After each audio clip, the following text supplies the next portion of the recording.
girls and their families to get a look at STEAM careers, I should say, and the women in those fields. Saturday is the 6th annual Girls in Science event at the Denver Museum of Nature and Science. So joining us this morning is Treloar Bower, the museum's manager of program development.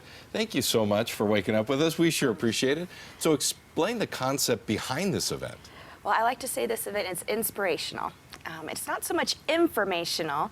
It is about inspiring girls at the end of the day when they walk out of the building to think there is a whole world of possibilities for them out in STEAM, have a career in the future. We want them to be curious and excited about the potential for their future, and we intend over the course of the day to introduce them to a wide range of possibilities through hands-on activities. So it's inspirational and aspirational. Absolutely. I love that. Okay, so this is the 6th year for Girls in Science. For those folks who have maybe come in the first couple of years, what's going to be a little different this time?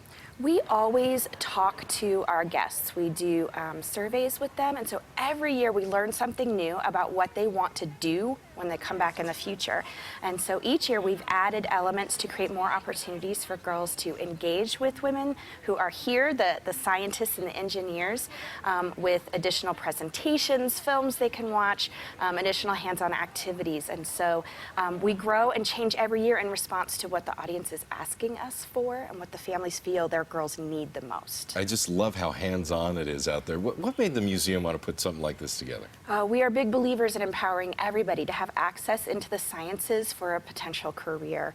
So when we first heard about the possibility of doing this with you, CBS 4, it was a no-brainer for us. Of course we want more people involved in sciences, people who are the scientists themselves, people that support them, community scientists. So it's a very easy decision to make. We really want to address an ongoing problem with what we call the pipeline. Girls going into college, declaring majors in STEAM fields, but they're not getting degrees at the same rate as their peers, their male peers. And so we want to make sure that at this middle school age where girls' interests and confidence in their abilities to do math and science start to decline, this is also the best time to intervene with them and keep their enthusiasm and interest up so that they can get into college, have a cohort, a network of people that will support them in getting that degree, and then they can move on into careers for themselves. Yeah, just like Lauren Whitney, who's such a great role model for these kiddos when they go out there.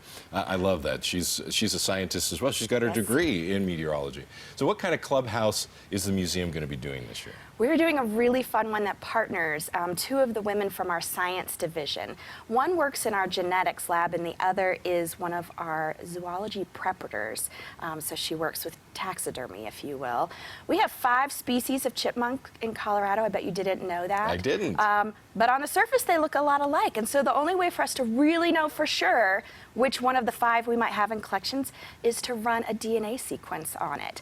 And so these 2 women partner in this work in collecting DNA from the chipmunks and then running it in our lab to see which species they are. And so the girls will come in on Saturday and they will get to be these women and learn how to sample, extract DNA, and read sequences in order to identify species. A transferable skill as well. Absolutely. Hey, thank you so much for waking up with us and being here. We appreciate it and all the work you can do. You can check out Lauren Whitney's Enchanted Forest of Girls in Science Saturday at the Denver Museum of Nature and Science. We have all the details at cbsdenver.com.